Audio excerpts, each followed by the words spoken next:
Nós temos três opções de preenchimento para projetar os glúteos, né? Nós temos a opção do preenchimento, né? Nós temos preenchimentos absorvíveis ou não, preenchimentos que duram 1 ano, 1 ano e meio, preenchimentos que duram 5 anos e preenchimento define permanente, né? Nós temos opções da prótese, nós temos a opção da lipoescultura. Assim como todos os tratamentos, cada um tem a sua vantagem e desvantagens, né? E aí essa indicação vai depender de cada paciente e da avaliação médica. Em modo geral, cada procedimento tem suas vantagens e desvantagens. A prótese, que nem a prótese de mama, ela costuma dar uma projeção, é um procedimento realizado em bloco cirúrgico, tem a cicatriz da linha média, não pode fazer injeção no bumbum, senão vai fazer na prótese. Alguns cuidados que tem que se ter, um pós-operatório mais debilitado, um pós-operatório no qual o paciente vai ficar umas 2, 3, 4, 5 semanas sem poder sentar, vai depender de cada profissional. E a queixa principal do paciente que realiza o procedimento de prótese, de implantes de prótese glútea, é a questão da naturalidade. Por mais bonito que a prótese possa ficar com o paciente em pé, o paciente em ortostatismo, esse paciente, dependendo da posição, uma calça justa, com uma leg na academia, fazendo um agachamento, a gente consegue perceber essa prótese. Essa é uma queixa muito frequente no paciente que realiza o procedimento de prótese em glúteo. A outra opção que se tem é a opção da lipoescultura, né? Nem todo paciente tem gordura para transferir e nem todo paciente está apto ou está com a disposição de realizar esse tipo de tratamento da lipoescultura. Então, o que eu digo para esse paciente? Se ele vai fazer a lipoaspiração porque busca o resultado da lipo e está com aquela gordura, ele pode pegar essa gordura e transferir para outra região, como o glúteo. Agora, o paciente que vai realizar a lipoescultura visando o glúteo é um paciente que muitas vezes ele se frustra, porque o resultado da lipoescultura ele pode ser bom, mas ele pode ser ruim. A gente não tem como prever. No geral, o paciente que coloca a gordura no bumbum, a queixa dele é que a gordura foi absorvendo ao longo dos primeiros 2, 3, 4, 5 meses.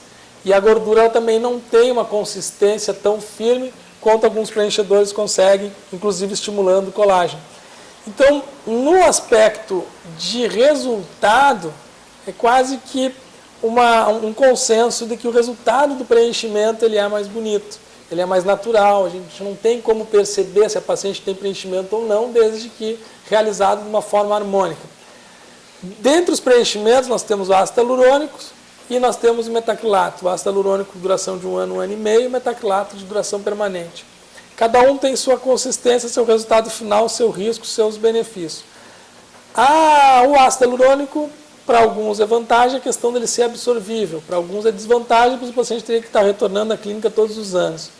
E a consistência final do ácido hialurônico ele é um produto que ele hidrata, ele retém líquido, nós temos natural no organismo, é um produto muito seguro. E o metacrilato ele é um produto permanente, é um produto que ele não vai embora, ou seja, o resultado ele tem que ficar um resultado esteticamente bonito.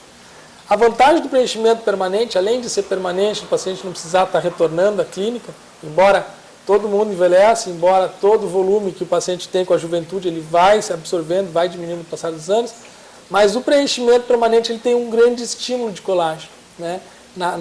Na seringuinha de polimetilmetacrilato, a gente tem em torno de 10, 20 ou 30% de partículas de polimetilmetacrilato, que é uma substância utilizada na medicina há mais de 70 anos, e como preenchedor há 25 anos. Então nós vamos falar sobre a segurança desse produto, que é muito importante. E os outros 70, 80, 90% da seringa é a parte líquida. Toda essa parte líquida o organismo absorve, já absorve isso na primeira semana. E conforme vai absorvendo, em volta de cada uma dessas próteses, nós vamos ter em média 5 milhões de próteses por ml de produto, em volta de cada uma dessas próteses vai se formando um tecidinho rico em colágeno, que é um tecido do próprio paciente, um tecido conjuntivo do próprio paciente, que vai envolver todas essas 5 milhões de partículas, 7 milhões de partículas que existem por ml. Assim como o tecido que se forma ao redor de uma prótese de mama, por exemplo. Então, se o paciente tiver uma prótese de mama 20, 30, 50, 100 anos e for tratar, retirar ou trocar essa prótese de mama, vai ter um tecido organizado na volta dessa prótese. É mais ou menos o mesmo tecido que vai se formando ao longo dessas partículas que vão ser implantadas, seja lá na região facial, ou na região glútea, ou na poliomielite, na lipodistrofia desse paciente. Ou seja, nós vamos substituir ao longo dessa 1, 2, 3 semanas, o líquido do produto por um tecido sólido, um tecido do próprio paciente. O metacrilato ele vai agir mais como um estimulador tecidual de neocolágeno do que propriamente preenchimento. 20% do volume vai ser o metacrilato que nós injetamos e 80% vai ser o produto da reação do tecido do próprio organismo que vai se formando ali nesse paciente.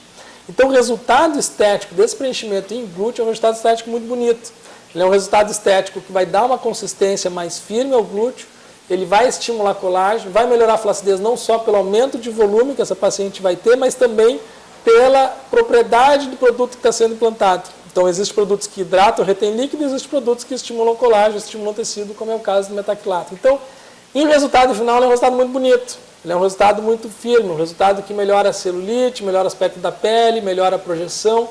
E mais do que isso, o paciente ele vai estar acordado acompanhando o procedimento. Então, ele não tem surpresa do resultado. O resultado nós vamos fazendo com o paciente, inclusive em pé. A gente começa o procedimento, demarca as áreas que vai ser tratado, o paciente deita na maca, eu realizo um procedimento com anestesia local e após essa anestesia nós vamos preencher a região indicada. E mais ou menos pela metade do procedimento o paciente fica na posição em pé, frente ao espelho, e nós vamos fazendo mais ou menos junto, conforme a necessidade e conforme o paciente for acompanhando frente ao espelho. Então, o resultado estético do metacrilato é muito bom, muito bonito, é um resultado muito, muito satisfatório. Cada vez mais os pacientes vêm buscando esse resultado. E, ao mesmo tempo, ele é um procedimento muitas vezes polêmico. Nós vamos ter médicos que gostam e médicos que não gostam. Qual o cuidado que tem que ter nesse procedimento? Hoje, nós vemos uma gama de informação muito grande. Se for para a internet, vai ter todo tipo de informação referente a esse procedimento, assim como todos, né? A lipoaspiração tem seu risco, a prótese de mama tem seu risco, então tudo existe um risco, né? O preenchimento, o risco principal, o que eu vejo no consultório? Como eu trabalho apenas com preenchimento, então minha agenda é de manhã até de noite só preenchimento, muitas vezes vem também pacientes com problema de preenchimento das mais diversas localidades, não só do Brasil como de fora. O que acontece? Esse paciente que chega no meu consultório, e uma das buscas é para corrigir algum problema que esse paciente teve de glúteo.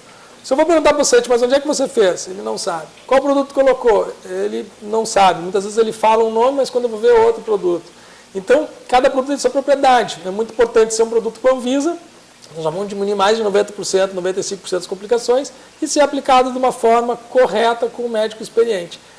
Então, 99% dos pacientes que eu vejo de complicação, principalmente em glúteo, esse paciente ele vem com um produto que não é um produto liberado pela Anvisa. Ele vem com um produto, muitas vezes, um produto biopolímero, que nós chamamos, que é um produto muito utilizado na Colômbia, Equador, que são produtos que não deixa de ser, é um tipo de um silicone líquido, polimetilsiloxano e dimetilsiloxano, que são produtos que não têm registro da Anvisa.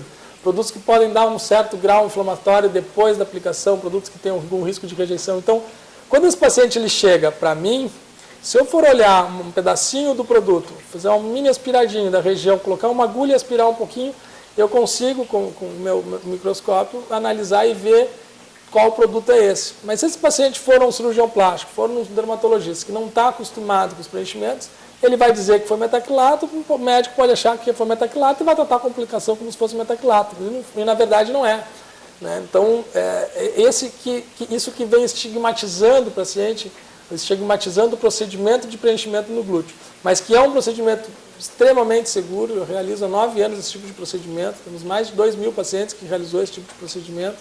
É um procedimento com uma segurança, um alto grau de segurança, uma satisfação do paciente muito grande, desde que tomado esses cuidados. O produto tem que ter um viso, o paciente ele tem que fiscalizar, o paciente que vai ter que fiscalizar o seu procedimento.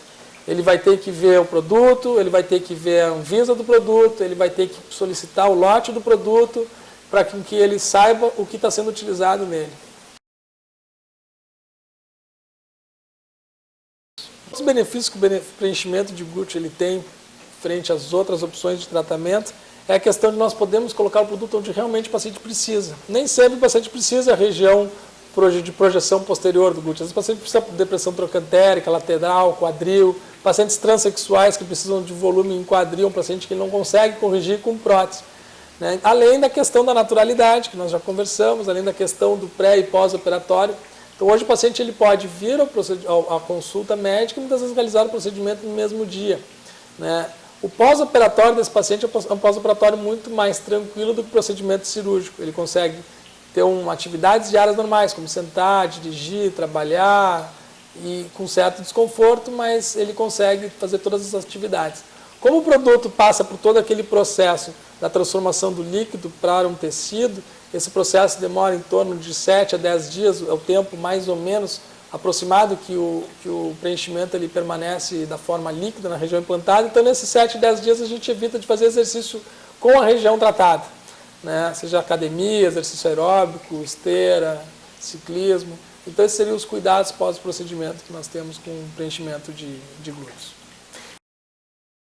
Hoje nós temos um perfil psicológico dos pacientes que procuram a clínica, é um perfil que a gente tem que tomar muito cuidado, né? Muitas vezes a gente pode ajudar e muitas vezes a gente tem que se negar a realizar um certo tratamento, né? É muito comum o paciente vir com uma imagem distorcida do seu próprio corpo, né? E a gente ter que negar o tratamento e o paciente muitas vezes vai embora bravo, mas a gente não pode realizar esse tipo de tratamento no paciente que não está preparado psicologicamente. E tem aquele paciente que tem um ganho emocional muito grande, né? É muito comum o paciente vir para fazer um tratamento estético, realizar o tratamento estético, seja ele facial, corporal, e nós corrigirmos uma certa trauma que esse paciente tenha perante algum tipo de problema, seja ele estético ou reconstrutivo, e esse paciente sair emocionalmente, como eles falam, curado do psiquiatra, né? Então, o médico da área estética ele precisa estar muito atento nessa questão psicológica do perfil psicológico do paciente, né?